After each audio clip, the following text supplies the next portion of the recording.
Hi there and welcome back to my Flosstube channel. My name is Jess and this is my channel Little by Piku, and I'm joined today by a very special guest, my mum, Robyn. Hello, hi, lovely to meet everybody. So welcome back to all those that have been following along with my channel, and welcome to all new subscribers as well. Thanks for coming along. So I have talked about my mum in quite a few of my videos. She is my sewing inspiration, and she is the maker and producer of many of the project bags that I have shown on my videos that people have been saying you must get your mum on, and she's also featured in some of the cushions that she's fully finished for me. So I thought we're actually today, this is not my normal set, I guess you'd say. There's no cross stitches behind me. We are down in Kinloch, which is on Lake Taupo, and so that's sort of in the centre of the North Island, I suppose, isn't it? Yes, Looks like a giant heart in a way, the lake. It's the biggest lake in New Zealand, I would. Yeah, yes, it is, and it's actually, I think, a volcanic crater. Yes. Yeah, so we're surrounded by volcanoes here. Nice. So we're down in Kinloch. So my parents have got they've got a holiday house here. I'll plug their holiday house in the links below. You rent this on Book a Batch. We on Book a Batch or Verbro, booking.com. Yeah, Book a Batch. I guess Batch is a Book a Batch might sound weird to anyone not in New Zealand. Batch, spelt B-A-C-H, is the New Zealand slang word for a holiday house. So it's what we call holiday houses. Normally it's a small, I guess, 2-room type cottage on the beach, whereas a batch now is a full bedroom house. So we're down here. It is obviously winter. So today we're filming this on Sunday morning. So we've got the fire going. We've got the lake out in front of us. So I'll put some photos towards the end of the view of what you see from here. But if you're in New Zealand and happen to want to stay at a beautiful home, then She can find our link below. you can find your link below, and you can get some more we holiday home business. Yeah, we rent it out. It's a nice spot, so it's popular. Yeah, very popular house. So perfect, cool. So I thought today this is not a normal, I guess, sort of Flosstube video with my normal sort of projects. So we're going to go through Mum and some of her projects and what she's worked on over the years. So we've got a range of goodies here that you've brought up over the last couple of decades. Yep. of work. Literally more than decades. So I guess so. First of all, Mum, when did you get into cross stitch as such? When were you? I think I properly got into cross stitch around the time when Jess was born, and if I can disclose that was in 1989. I'm an 80s child. She's an 80s child, yeah. So prior to that, I had done a few little samplers and those sorts of, or just little things and strips that went on towels and things as gifts for people. But when Jess was born in 1989, I decided that I ought to make her a Christmas stocking, and I gave myself 2 years to do it. So this is Jess's Christmas stocking. I can hold it. You can hold it. It's actually dated 1991 because I did give myself 2 years to. Oh, you've got the year born here and then the completed date with your there. initials, is it? Yeah, and my initials. So that's Jess's. And was this a pattern? It's a pattern. I have got the pattern at home. I couldn't recall who it was. It was a bought pattern. It was a pattern that I bought the pattern, and then I just worked off the threads that they suggested. And then you finished. Did you finish this yourself? I made those up myself. Oh, very good. Made those up on my old sewing machine that I bought in 1976, and I still have. Yeah. Not the one I'm normally using. And then 2 years later, Lucy came along. Who's my sister? It's Jess's younger sister. So as I finished Jess's stocking, I then had to make one for Lucy. So did you finish Lucy's? Oh, you finished Lucy's in 93. I decided by their second Christmas I had to have it finished because I didn't really remember it for their first. And Lucy's is a 12 days of Christmas themed stocking. I've still got the patterns for both of those at home if anyone's interested. Yes. They're sitting there in the drawer. I don't think I'll ever do them again. And you use the same, I use the same backing. Oh, so you kept the same fabric? I kept the same fabric. So and they have hung every year, predominantly in our house. I haven't yet got to the stage where I actually give them to the girls permanently. And then since then I've had to make 2 more stockings for both their partners, but not cross stitch. They've just got fabric ones. And not quite the same size? Roughly the same size. I can't remember. Yeah, but anyhow. But they're very special things to have, and I enjoy every Christmas, either like going to Mum and Dad's house or where we are and having the stockings. And you bring them up if we're having Christmas up here. You'll bring the stockings up here. The stockings up here. And they now I guess I don't know what I can't remember. What I was in my stocking. What I have last year. Jess, when she was little, always had a jar of peanut butter. Yeah. Because she loved peanut butter, and Lucy, who was allergic to peanut butter, always had a jar of olives because she loved olives. And I'm not a huge fan of olives, but I think I can't remember what you put in our stockings. I think mainly now it's sort of food items. A magazine and bits and pieces, or maybe so irrelevant. that's relevant, Jess. Right, carrying on with my story. Okay, right. So that was 1989. I then probably didn't do a lot more cross stitch, but I got into doing a lot of Jennifer Pudney's. Jennifer Pudney is a New Zealand designer. She's based in Wellington, and I met her and did a course with her. They are small. I haven't got any here, but they are small. We can insert some pictures. So covering over my face now are some pictures of your work. Yeah, of her Jennifer Pudney's type work. And they were great because Jess used to laugh at me because she said they were a bit like paint by numbers. But they were small. You bought them in a kit. At that stage, I was travelling quite a lot for work, often going away for a weekend and couldn't get a flight back from somewhere on a Saturday afternoon until Sunday, so I had to stay the night. And I got sick of watching TV and just reading a book. So I took these with me and did a lot. And I think when I look at home, I've got them dated, because most of them have been framed up. There's still some unframed. So what do you call those? They're finished projects, but not fully finished. But I've had them framed up in box frames, and we've got them hanging around our house in various locations. They've usually got a theme to them, but you can show some later on. And does she still sell these patterns? You can still buy those patterns. They're great kits. They last, I think they're about $45 or $50. So they're an excellent kit for someone who's travelling, or a gift, and they've got a quite kind of quirky theme to them. Yeah, there'll be some pictures in this video of what you've so done. I did that, and then I basically started doing some tapestry cushions. This is my very first cushion that I did. You can hold that, Jess. And that one actually just happens to live up here at Kinrock at the holiday house, so that was why it was here. And I've got a few others at home. And this was a kit you bought, I assume, that was a kit that I bought. Again, it's probably a bit like paint by numbers, because the pattern is actually printed onto the what do you call it? Canvas. Yeah. Onto the canvas, and so you just fill it in as you go along. And then you use a scroll frame. Yeah, and use the scroll frame for stitching it. So they actually. And you finished this cushion yourself as well? Yeah, I sewed that one up myself. And it is so close. There's no zip. No, that was. It's a cushion for life. It's a cushion for life, that one. There's a few others. I've done a few designer guilds ones. I've got one at home that I think stayed on the scroll for 15 years till I finished doing the blue border because I got bored with it. Yeah. But they're at home. Then so then in 1997 we moved to Christchurch, and again, I didn't really know anybody. Decided I wanted to see what was how I could get to meet people, and so I decided to do an embroidery course through Christchurch Girls High. There was a lady called Colleen Harrison who I had been told about by everyone is absolutely wonderful, and I got down there and they said yes, she's wonderful, but it's very hard to get into her courses. So anyhow, I eventually managed to get into one at Girls High, and I did this sampler. It's actually dated 2021, which is when I got down 2001. 2001 when I got down to that bit, and has my initials on it. It was really she taught us a number of stitches, and then you built the sampler up as you went along, putting on whatever designs you wanted to do. So it's sort of, in a way, your own little... It is my own creation of it. I actually then sort of put it away, and sort of rolled it up and put it into a bag, and thinking I've had pulled it out a few times over the years, because I couldn't remember how to do the stitches to finish it, but I pulled it out the other day and I thought, oh, it is finished. So now it just really needs to be framed up. And did you stitch on linen much before this? Because No. is this your first linen? That's the first linen I did. Very good. So that was quite a major piece, but I must frame it up now because I still actually quite like it. Some 22 or 21 years later. On it. Yeah. So that was Colleen Harrison. I then also got into doing, I was doing quite a lot of sewing over the years, but really probably didn't do a lot more handwork. What are you looking at? Well, what are these Hardinger? I haven't even done these sort of like Hardinger stitches before, so. There's a little piece on the bottom where I trialed some to see if I could do it.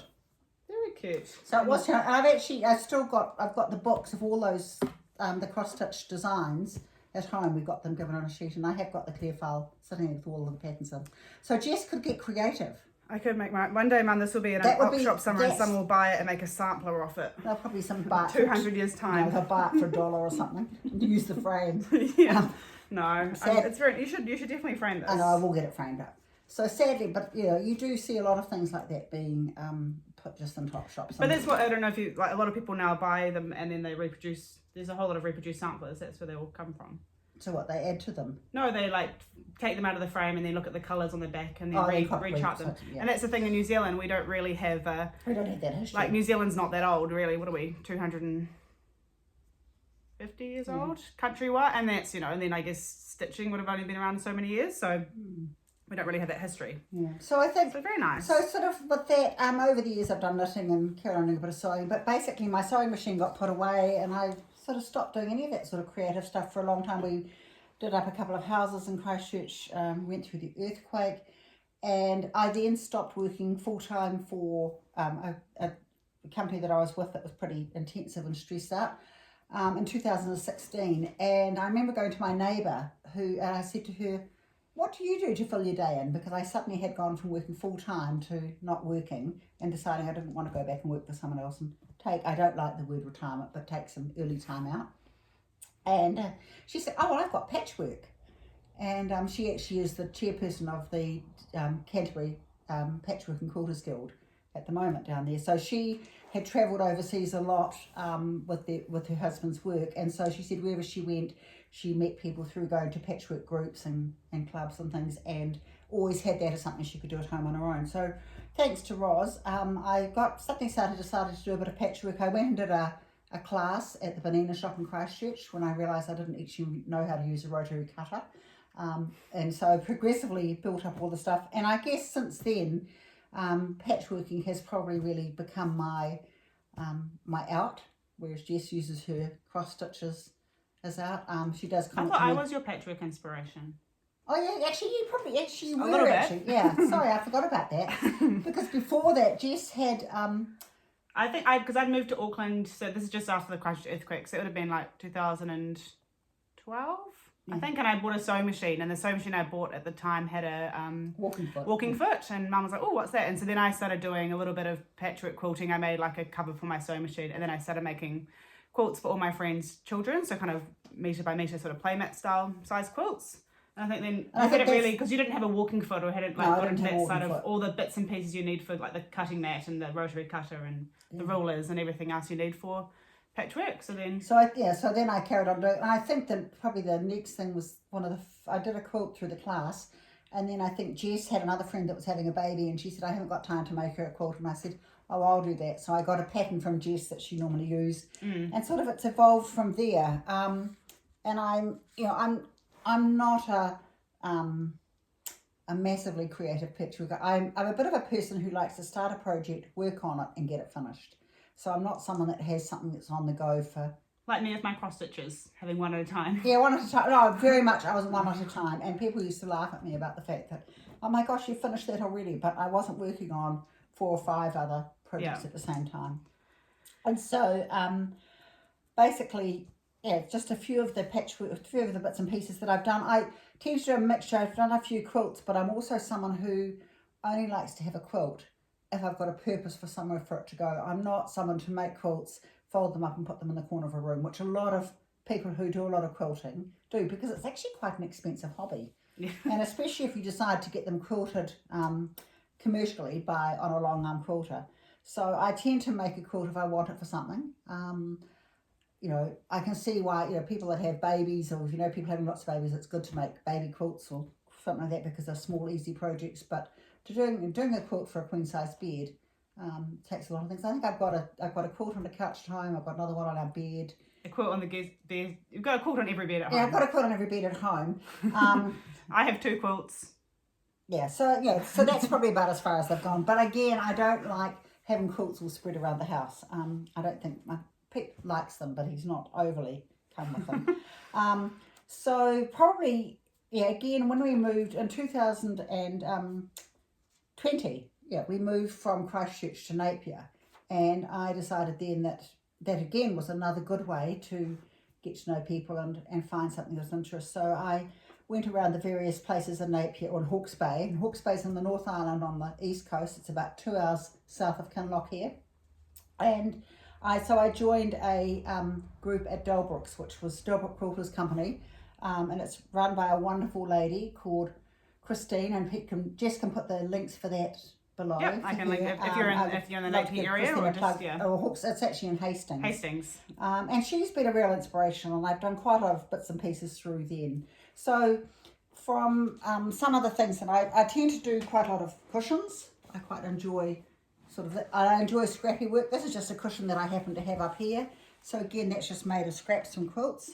And so what happened is that I went overseas to London, and because I used to work for a fabric shop, so I had built up just a whole collection of fabrics, and from quilting and making kids clothes and things like that, I then gave Mum all my fabrics to look after, because most of my stuff went into boxes and got stored here, but a lot of things I put into boxes, and somehow I think because you moved a lot of my stuff when I moved overseas. We did, so it just moved into my stash. So Mum's all my cross stitch threads, all my fabrics went with Mum, and then she started sending me pictures of things she was working on, and I was like, I'm pretty sure I bought that fabric. I think I did that fabric. This fabric on the back I remember buying. So it's just, so it's what you call share it around. And I do have a lovely quilt, which I have to share. I put some pictures, I think, on Instagram that Mum brought over to the UK for me, and it was a hexagonal pieced quilt that you hand sewed all together. Yeah. And a lot of that was from fabrics from my stash. So that's really special, because then it's all fabrics that I've, that kind of, look at it and think, I remember buying that, or I bought that because I was doing something else with it.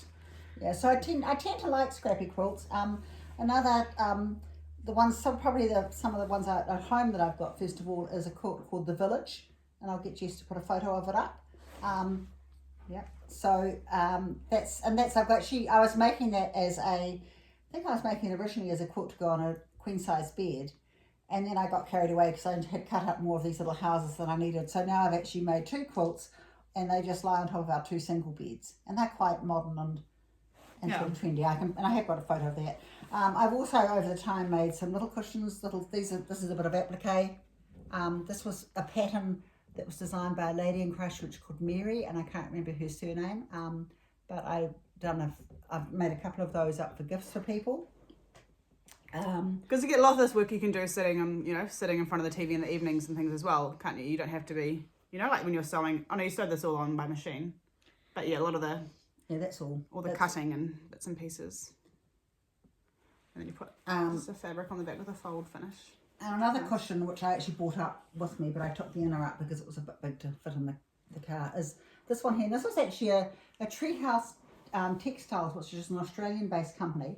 It was a lockdown sampler cushion that they put onto their site at the beginning of the first COVID lockdowns, sort of for something to do. And Christina actually at Delbrook showed it to me, and I thought, wow, that looks really fun to do. And basically it's a series of, the fabric at the back is all patchwork together, so it's all low volume colours. And then the pattern originally had sort of this design on it with the flowers, which you applique on. And then you basically just build it up as you want to. So I got a bit carried away. There's quite a lot of stitching on it. There's quite a lot of stem stitch flowers and patterns. I like the bird down the bottom. This one here had a little, I appliqued the bird on. And then also this piece of material stopped there. And I decided I wanted to extend the flower. So I embroidered the flower on here and also the stem piece down the bottom. So yeah, it was just sort of, again, it was a really good lockdown project to do. The butterflies were appliqued on, and you just keep build it up as you went along. I guess you've hand quilted. Has it got batting in it? Yeah, there's batting in it. So before I make them up, I tend to the light colours all like hand. I quilted it with the fabric stitches. The fabric was actually that I patchworked together. I then used the 505 blue onto and glued it onto the batting and stitched around the edge of that. So the batting and the fabric were sandwiched together, and then I did the stitching from there and the applique. And then you've done a nice. And then that's my favourite way. It's a bit folded up here, but that's the favourite way I like making up cushions now with is putting this pleat across the top and just hiding the zip there. I'd rather do that than put an invisible zip. What do you call that? I don't know. It's just a way of doing them. Whereas I can only sew on invisible zips. See, this is another one that I've done. That's the same backing. That's there, and that's where the zip is actually underneath here. It makes it easy for getting the cushion in, and it just sort of hides it away. So that was one. This is another cushion that I've done a couple of these at home. This is the sashiko, which is a Japanese stitching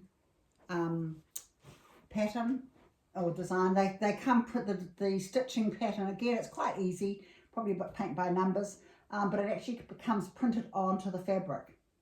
So then I just put the batting behind it and stitch it. And the idea with sashiko is that you basically keep going in one direction for as long as you possibly can. This is probably a bit hard. So you go like from one. I need to try. I really want to try this. You go from like right across. You kind of have to like watch, and then you kind of have to then work your way. Yeah, but you've sort of come. And how long would this take? Like how long does that sort of take to stitch up? Week, if that. So a couple of good sessions. Oh no, not longer than a couple of good sessions. Probably. I mean, if you're doing it, I guess it's like anything. It's how long you sit and persist at doing it. That's true. When people say, "Oh, it took a good, 2 cross-stitch sessions to stitch something," and I think, was that 2 half-an-hour blocks, or was it like me sitting down for 4 hours of stitching in the evening? No, so and really, it's 10 hours later. So again, I mean, I've made those. I've got those, the 2 of them on a chair at home. I made another one for my sister in that same sort of design for her 70th birthday. So I tend to sort of do things where I can actually feel like becoming usable and a gift or a purpose or a few other little bits and pieces. Jumping back a wee bit here and coming back to some cross stitch. You bought that in the... And you can hold that, Jessie. And 2019, before the lockdowns, after my husband stopped work, we did a trip to the UK and through Europe, and predominantly spent about 10 days in London with Jess when she was living there, and went to the Victoria and Albert Museum, and I saw that made up as a kit. And I just had to buy it. So I really enjoyed doing that. You can still buy, I'm not sure I think maybe Robyn Rose in New Zealand, there are different still have that sell them. So yeah, I think I might need to stitch this one for myself. So I've always liked William Morris fabrics, and I really like the Strawberry Thief. So that was sort of, again, that, where's my cushion? So this is a finished object because we need to fully finish it. When Mum brought it up, it had she taped it all the back together, and it needs to be. I think this hoop, I was trying to tighten it this morning. I think the hoop's not really got enough tension in it. Yeah, I need to put it on new. But it's one of the ones that would look kind of well finished in a hoop. I don't think it would kind of sit frame well unless you got like a frame with a circle mat. Because it's got the circle on it. Yeah. So yeah. What else have I got on the floor here?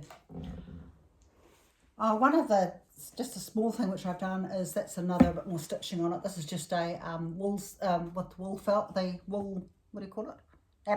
Wool applique. I last year did a retreat through Delbrook Quilting, which was 3 days staying out at Christina's place, and we had a great time where you basically just quilt and sew, and stitch, or some people even knit by a big open fire in the winter. I've actually got a retreat next weekend, and I'm really looking forward to that. I'm going out there for 3 days.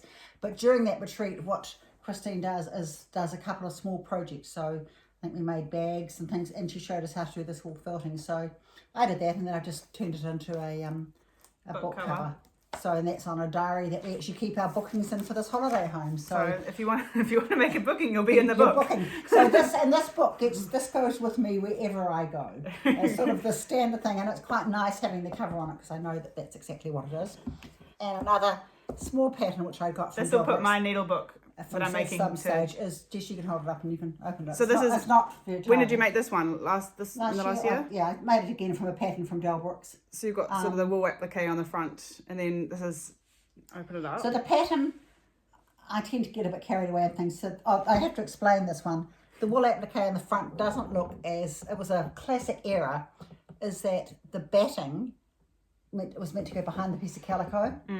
And I started appliquing the flowers on and realised that I actually was appliquing them onto the wool felt, which is why it's got that fluffy sort of finish. So that's the batting there. That's the batting. It's meant to be on the back of it. It gives it a texture. It's given it texture and it makes it unique. So, and then inside, I got a bit carried away with what I would put in it. But the pattern did include these little pieces on here. So that's the little needle book, Jess. And then I decided, I looked at a friend's one who had one of these and put a thimble holder on it, or the thimble falls out. This is actually for putting your scissors in. There's a little pair of scissors in there. You dig down, little pair of those. And then a couple of pockets here, which I use to put my needles in the packet, and a little thing for putting a quick unpack or something. And so it was, and again, it's a useful little needle kit of a kit, and I take that with me and usually take it in across that bag.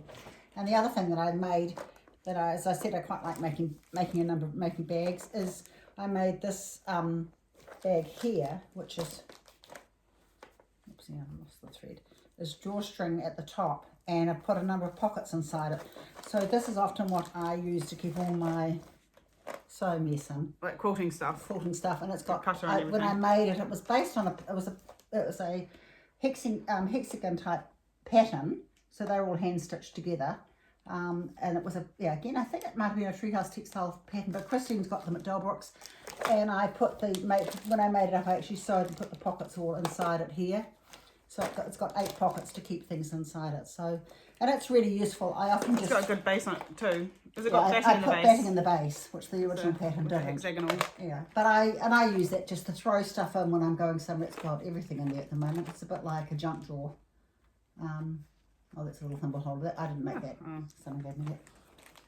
So I think, and the other thing which some of you have already seen on Jess's other floss tubes is these little project bag, these little zip bags that I make. That was one. Again, it's scrappy. I think I sort of started just wanting to do some stitching one night, so I was cutting out hexagons out of my scraps, sewed them together, and then thought, oh, what shall I do with it? And I thought, oh no, I can cut it into a project bag.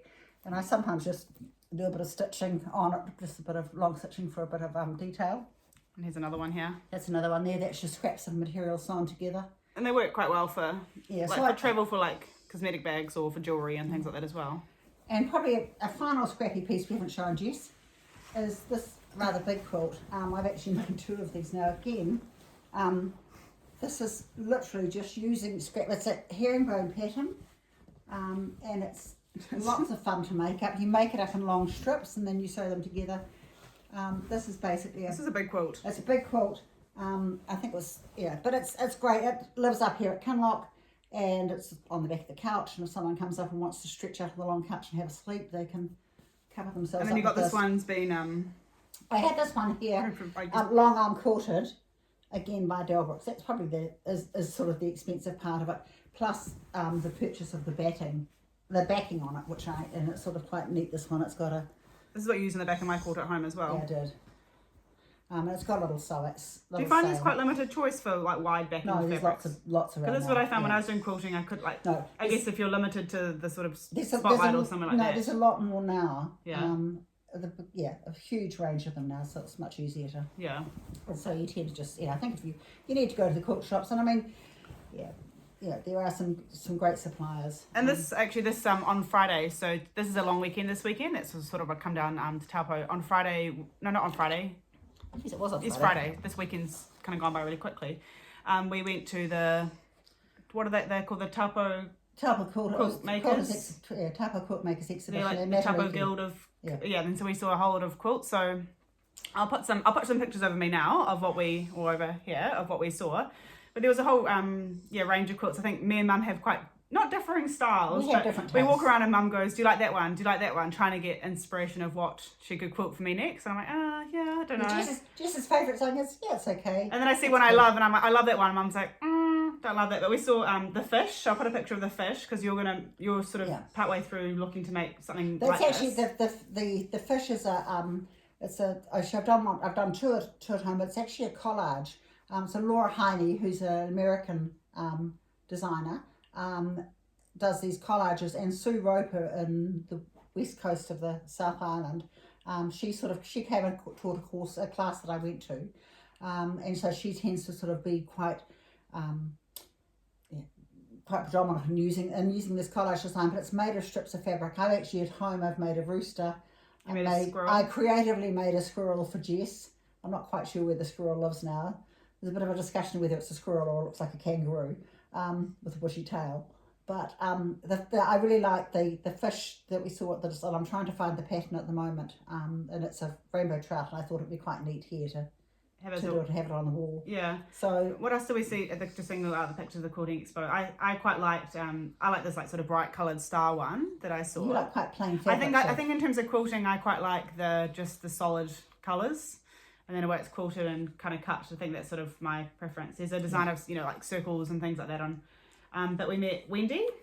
Yeah. At the so I'll put a link to her blog and her Instagram below. So she's an amazing quilter, and she's from Wellington, and she was the guest exhibitor at the. And so I'll put she had some lovely quilts, and hers are, you know, definitely, I guess, my style as well. Quite bold colours and quite bright and just quite sort of simple in design. And yeah, Jen Kingwell and Cafeset fabrics, which are really quite popular.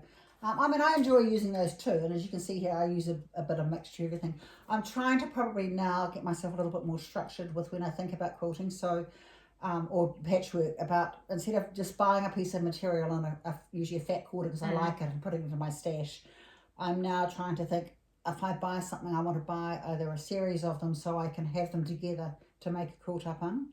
And one thing, I've got 2 works in progress at the moment, definitely, probably a few others, besides a few project bags on the side and those things. But I'm doing a quilt, it's actually a block of the month, called Life is Beautiful. Jess is already laughing at me because it's basically got a lot of inspirational sayings on it. There's only 3 there, and it's got these pieces. And so they're like each embroidered, piece. So that one there's Life is Beautiful, and I'll yeah. But there's a so I must admit I've shown it to Jess and to Lucy, and they've both had. Well, let's read the right way. It says, "Don't look for inspiration, be the inspiration." And so they sort of, but I'm actually really, regardless of the fact that it's an inspirational quilt, I actually really enjoy doing it because the purpose of life is a life of purpose.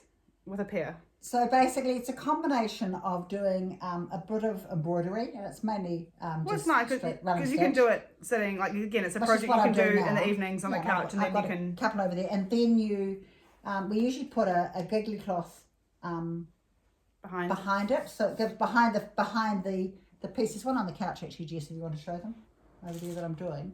This one I just started stitching tonight. So, like, that's the one she was doing last night, so it's... So I've just started to stitch that. So you basically stitch that with the giggly cloth behind it, and then once that's finished, you then draw it out and you hand applique. You sew the 4 squares of fabric together. So as a block of the month, it comes with all the fabrics with it. So you sew these together into, so they're basically 5-inch squares. And the set comes with them printed on the fabric already? No, you don't. Okay, you have to trace basically you trace that on. So it's so you trace it onto that's just a quilter's muslin. And so then once we've apparently finished making all these pieces up, what you do is you cut the back out of it here, and you use that piece that you cut out to then applique onto the corners when you've got the quilts all joined together. It's a bit complicated, but eventually it will get there, and I'm sure that someday someone will love it, or it'll be wrapped around me as my shroud when I leave this earth, because nobody loves it. So that's that's what I'm working on. That's a progressive thing, and it's good to have something small like that to travel with. The other one I'm just about to start doing is this pattern here. It's called Tic Tac Deco. It's by So Kind of Wonderful, and what happened is when I first started quilting, I knew nothing about patchwork, I knew nothing about it. I saw this pattern in a shop and I thought, oh, I like that, I'm going to buy it, I must buy that. Anyhow, so I got home and I showed it to someone at a class, and they said, oh, it's a QCR pattern, you need a QCR ruler. And I had no idea what a QCR ruler was, but it is actually a ruler that you do need to make these patterns up. And it's from an American company. We don't, I asked around in New Zealand and nobody seemed to have QCR rulers until I was in Auckland a few weeks ago staying with Jess. I went to Robyn Rose, and there I saw one QCR ruler, and as expensive as it was, I bought it. And so I've made a table runner up with it just to practice using the ruler. And so that's what I'm going to start to make now. I've actually just had the fabric up here and I'm cutting it out at the moment. And so that'll be my project for retreat, is to get this quilt made up. So that's how it looks when it's all finished. So it's and it's really, I've always had a phobia. It does say QCR pattern on the front. I know. You didn't know what that means. I didn't know what that meant. But I've always had a phobia of doing anything with curves or circles. But maybe that's the thing, that's because when you've actually got the correct... Yeah, it has. Now that I've got the ruler for doing that one, it's actually been lots of fun. Even this company looks like they've got a whole lot of patterns for QCR. They have got a lot of patterns. You can buy some online too. And at the exhibition in the week on Friday, you just saw one that had lots of Christmas trees on it. I'll put a picture of one here. So Christmas trees. So that uses a mini QCR ruler. So that's a different ruler. That's a different ruler you have to buy as well. Okay. So, but I might look at one of those as well. Yeah, I mean, it's a tricky thing in New Zealand, I guess, compared to those in America watching that have just got, you know, there's so many suppliers and shops and places to buy quilting supplies. Like New Zealand's pretty good with getting fabrics in, but then the big problem we've got here at the moment is that a fabric collection will be released overseas, and it takes months for it maybe to arrive in New Zealand at the moment. We've got huge logistics shipping shops here trying to, you know, they need to build up the funds to order in the fabrics, and you know, it's cash flow. I think with COVID as well, that really mucked things up. I know that Christine from Delbrooks, I was in there one day, and her fabric stocks got quite low. She normally carries a huge range of fabrics, and she got 3 shipments that all arrived in the same week, and some of them had been on order for nearly 2 years. So it completely, you know, as you said, mucked up her cash flow, but also, you know, it was like suddenly the stock, and she had to put more shelving in. And it's a small, you know, and it's a small shop. They're not big, massive stores, are they? They're small. And they're quite retail stores, And she tends to. It's interesting actually. Most of the fabric shops in New Zealand that have quilting fabrics, and it's probably the same around the world, each have their own flavour of the sort of fabrics that she likes. She's really, really keen on French General. And on blues and reds. So I have done a quilt that's actually being quilted at the moment. I'll give you a photo to put over there. And that's basically you'd call it a scrappy quilt, but it's all done in ready colours from that French General range, or a mixture of colours from that range. So that's a bit more of a structured quilt I've done, but that's a way of being commercially or long unquilted at present. Yeah. So I think I've exhausted my supply on the floor here, Jess. You're going to talk about what you're doing? Yeah, I could give a wee update on what I'm doing, and then I'll do, so I thought, well, I'll show you some things that Mum's made me. Not you. So here's another project bag that I want. I think we should do a comment below if you think I should keep this bag. So this is another project bag that Mum has just whipped up. Of some of my favourite Marimekko fabric. So this is a Marimekko fabric. Did you buy this fabric when I was working? I bought the fabric when you were working, but I bought it. So it's a beautiful, it's a really, it has kind of got that William Morris kind of arts and crafts style to it, doesn't it? It's quite a different Marimekko fabric. So she's made this beautiful project bag for herself. I'll give it to you as a gift. If she's lucky, I have got some more of the fabric at home, so I might make her another one. Oh, you didn't tell me that. And then she made me this. So as I've shown before, I used these, do I have one accessible behind me? So I used stitch bows to store all my DMC threads, which I've sort of shown before in previous videos, and this is one I've made myself. So I make these sort of stitch bow holders so I can keep all the threads for one project together, and then they're super easy to roll up and pop in a bag, and they keep them all organized. So Mum made me this one out of the fabric as well, and so you've made this slightly taller, so then the threads can all sit alongside, and I think there's space for like 20 threads or so. Yeah. And then I can sort of fold over the top, and then it can get rolled up. And because I've always been trying to look for, like, I've seen a couple of these maybe on Etsy or online, but then when I was at the Crochet meetup a few months ago, someone said, oh, it's like a crochet hook.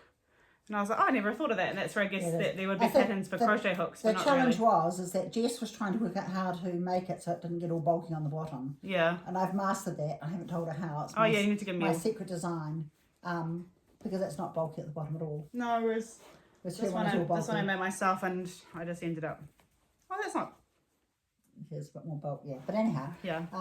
So I made it of that fabric. Oh, it's because you folded the fabric under. Yeah, I folded the fabric under. It's actually double-sided. It's right. Which is how I made my. I don't know if I can reach it, but I've got an original one over there. I did the same sort of way out of an old Marimekko fabric. Yeah. So I made that, and then I thought, good for me. This. But I think it's only deserving that I need to have a matching project bag to go with it. So, I'll just pack my stuff up now and drive back to Auckland, and you'll find out later. Yeah. And I have gifted Mum the fabric that I showed in my last video with the cats on it. You gifted it to me. So I've gifted her this fabric collection. So that's a gift to Mum to make me a project bag. So when I next see you, I can receive that one. Actually, I'll keep this project bag for myself. Oh, thank you. Otherwise, what have I been up to? I bought 2 whips down with me down to Kinloch. So I've been working on that Satsuma Street Pretty Little Grease. So I can't remember where I was at last time. I think last time I'd finished the hill, and I've worked on Mykonos, the windmills on the side there, and the buildings below it. So I think I'm almost at the halfway sort of point in terms of the height, and then I'll keep working on the bottom, and then so that's you've got a name behind coming along well. Oh, that's all right. And then the other project I've been working on is the new part of the Satsuma Street Animal House stitch along came out on Friday. So this part is the little motif here, and then this building here. So I'm still got to add if you can see there's a face outline here of a giraffe. So there's a giraffe that's poking its head out the window, and I've sadly run out of the light plum, which is annoying me greatly because I like to finish the whole building before doing the animal, but I'm missing some plum here and the plum up here on the flag, but I'm sure I've got some back at home to fill that in when I get home. But yeah, I don't know. This is actually probably one of my biggest, longest, tallest designs. Yeah. So I think it might... Because I keep trying to convince you that you should make some Christmas stockings, but I think they're probably too big for you. No, I think I definitely would do a Christmas stocking if I had if I started making Christmas stocking for all my friends' children's, I think I'd be sewing all year round. So yeah, things like this are quite fun. So I've been working on those too this weekend, and otherwise nothing else to share in terms of haul or anything like that. Just getting myself ready for what to take on my holiday in a few weeks' time overseas and what projects to take with me. But yeah, I think that's... I might take off now. I'm going to go back to the quilt show. You're going to go back into Taupo today? I'm going back in without Jess, so I can have a quiet little look. Yeah, I think maybe I rushed her around it. So yeah, it's pretty impressive, the level of detail of the quilts. And one thing I found interesting is that because everyone has their quilt, like, so they have their quilts, and then they all have a backing. But there's all these little signs around that, like, don't touch. You don't touch the quilts. Yeah, but I'm like, I want to see the back of it. Like, that's what interests me when I was quilting, is that there wasn't very many backing fabric, you know, like the options of how they piece things together for the back, and you just kind of don't, the back's kind of forgotten about in a quilt. Oh, I don't think so. I think it's something. You see this one here, I found this, and I really like this backing fabric. Yeah, I mean, that's quite, nice, and it's got a bit of detail on it though as well, with text. And... I could give you an inspirational quote to finish. To find it. There we are. Sew with love. There we are, Jess. Shall I read it out to you? Yeah, okay. When feeling low, it's time to sew. So much fabric, so little time. To sew or not to sew? What a silly question. When life gives you scraps, make a quilt. When feeling low, it's time to sew. So much fabric, so little time. To sew or not to sew? What a silly question. Sewing mends the soul. All right. There we are. And I think that's us for today. So hopefully you enjoyed today's video. If you've got any questions or comments, as always, love to hear from you either on Instagram or down below. And if you've got any questions for Mum, or if there's anything you've got about what she's worked on, or anything at all, then feel free, and she's happy to help and answer any questions. But otherwise, thank you so much, Mum, for joining me on Flosstube. Thank you for inviting me. It's nice to meet the Flosstube community. You've had so many lovely comments about things that you've made for me, and everyone's very nice. I'm sure they've hopefully enjoyed this video and like meeting you. And otherwise, take care and enjoy the rest of your day. Okay. Cheers. Bye.